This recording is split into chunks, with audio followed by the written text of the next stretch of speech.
Figurez-vous qu'il m'est arrivé une drôle d'histoire hier soir. La faute à mon fiston qui a reçu un nouveau jeu. Un jeu de fabrication de jeux vidéo. Et là, il commence à développer une drôle de fixette. Eh maman, si tu faisais un jeu vidéo sur Limino? Ouais, pourquoi pas. Il pourrait se frayer un chemin au milieu de ses fans pour récupérer un max de cuisses de poulet frit. Non. Mais mon fiston, qui a la suite dans les idées, me piste à travers toute la maison toute la journée. Et puis, il pourrait, et puis. Moi, je vais qu'à mes occupations, à laisser entraîner une oreille distraite. Ah oui, oh, oui, oui. À 23h, fin de la journée. Que je crois. Je pose ma tête sur l'oreiller, et là, je me réveille tout de suite. Et je reconnais plus rien. Je suis dans un bâtiment très moche, avec des grosses briques blanches qui me rappellent vaguement quelque chose. Le truc fabriqué mon fils hier soir. Génial. Encore un rêve débile. À 2 pas de moi, une chaise, un tapis très moche et Limino. Quoi? Limino est à côté de moi et ça me fait ni chaud ni froid. Je confirme, c'est un rêve. Un truc logique toutefois. Il a l'air aussi perdu que moi. Je suis où? Dans mon rêve. Comment vous savez?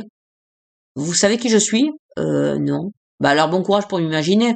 Moi en revanche je tiens votre fan club, alors la possibilité de vous voir squatter une de mes divagations nocturnes est de 1/1. Donc vous êtes dans mon rêve. Et qu'est-ce qui vous prouve que c'est pas un rêve où on est tous les deux? Rien du tout. Mais si c'est le cas et que vous vous souvenez de ça demain matin, n'oubliez pas de taper Limineux pour les francophones sur Google. C'est quoi? Mon groupe Facebook. J'adore ce rêve. Je suis pas intimidée, je comprends tout ce qu'il dit, c'est trop bien. Et on est où? Apparemment dans un jeu vidéo créé par mon fils de 10 ans. Et vous plaisantez, c'est impossible. Je suis assis sur un tapis hideux pixelisé à mort en train de papoter avec Limino. Alors vous savez, moi les impossibilités. Et comment on sort d'ici? Il suffit que je me réveille. Eh ben alors, qu'est-ce que vous attendez? Ça fait 5 minutes que j'essaie sans succès. Vous faites qu'un effort? Bah, il a pas tort. Assise par terre avec mon acteur favori, il y a pire comme rêve. Et si j'en sors, je vais peut-être refaire celui de mon arrivée à mon baccalauréat en pyjama et l'eau d'oli. Ok, focus, on se réveille. C'est un rêve. On réfléchit à un truc bien terre à terre à faire dans le monde réel. Ranger le fricot, ramasser les topinambours et des koalas. Non, c'est clair, l'éveil, c'est pas pour tout de suite. Le Limino de mon rêve me regarde curieusement. On passe au plan B? Bonne idée, vous en avez un? Faudrait déjà que j'en ai un, et vu que je connais même pas votre alphabet, c'est pas gagné. Ouais, c'est pas faux. Je jette un coup d'œil par la fenêtre médiévale toute proche. Le logiciel de programmation de Zelda. Mais on pouvait pas lui offrir celui d'Home Staging Super Luxe, quitte à être coincé ici avec mon chouchou, autant être confortable. En contrebas, une armée de demoiselles en rang bien serré avec des barres de vie flottant au-dessus de leur tête hurle le nom de mon compagnon des fortunes de plus en plus mal à l'aise. Et qu'est-ce qu'elles veulent? Ce sont vos fans, vous devriez avoir l'habitude. Pas vraiment, jusqu'à présent, à part ma mère et ma sœur. Je remarque sa coiffure bouclée. C'est pas Limino, c'est le Limino au début de son époque au Junpyo, celui qui n'était pas encore célèbre, donc... Vous savez pas gérer ça? Ben non. Moi non plus, et j'avais pas remarqué. Quoi? On a des barres de vie au-dessus de nos têtes. Ça veut dire qu'on peut mourir? Apparemment. Vous êtes en train de me dire qu'on est coincé dans un jeu dans lequel on peut mourir pour de bon à tout moment? On peut dire ça. Et qu'on peut pas en sortir? Je crois qu'on peut dire ça comme ça. Vous pourriez pas dire un truc positif, un seul? Vous allez bientôt changer de coiffure? En bas, les filles continuent à cerner les murs de pierre menaçantes. Et si on descendait et qu'on essayait de passer? Moi, je suis pas convaincu, hein.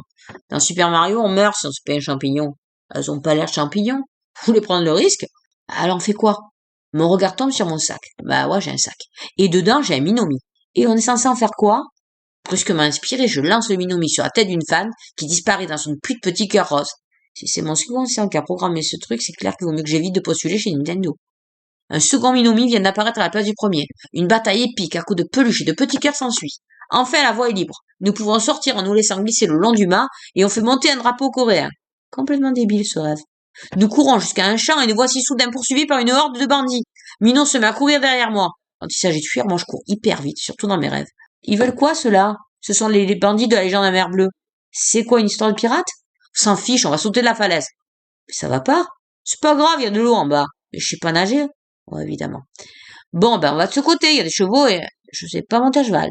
Et vous savez pas vous battre, je suppose? Ni plus ni moins. Nous voilà devant un passage spatio-temporel. Ça devient vraiment space, cette histoire. Encore que c'était pas brillant de réalisme jusqu'à présent. C'est quoi ça? Me demande mon Limino en attendant que mon signal pour sauter dans la porte des étoiles. Un passage que vous éviterez si vous ne savez pas monter à cheval ni vous battre à l'épée. Ah, ok. Plus tard, nous voici devant une cabine téléphonique. Je fais quoi? J'en sais rien. Passer un coup de fil. Bah, à qui? Au lieutenant Taël. À qui? Laissez tomber, décrochez. Il décroche en entend. Ici KFC, que désirez-vous? Limino me regarde perplexe, on se va moins. Bah, commandez des cuisses de poulet frit. Quoi? Et pourquoi? Je sais pas, essayez. Il passe une commande. Un mât sort du sol tandis qu'un deuxième drapeau coréen atteint les nuages. Bon, ça va, le boss de fer avait pas l'air top effrayant. Et maintenant? Ah! Chouchou se tord de douleur, un harpon platé dans son dos. Un harpon? Sérieux, mais y a pas de bateau ni même de mer à 5 kilomètres à la ronde. Sa barre de vie diminue à vue d'œil. Je m'en sors comment? Super bien! Je m'en fous bien finalement. Sa barre va atteindre 0. Et si on partage ce rêve demain, je pourrai annoncer à mon groupe que Limino est mort dans un de mes délires fantasmagoriques. Chouette. Bon, pour sauver le King, y a pas 1000 solutions. Faut que je me réveille. C'est une illusion, c'est un rêve, c'est un songe. Bon sang, mais ça marche super bien dans Divergente. Il est presque à 0. Une pensée bien flippante. C'est pas demain que la belle-mère vient manger? Non! Je me réveille en hurlant.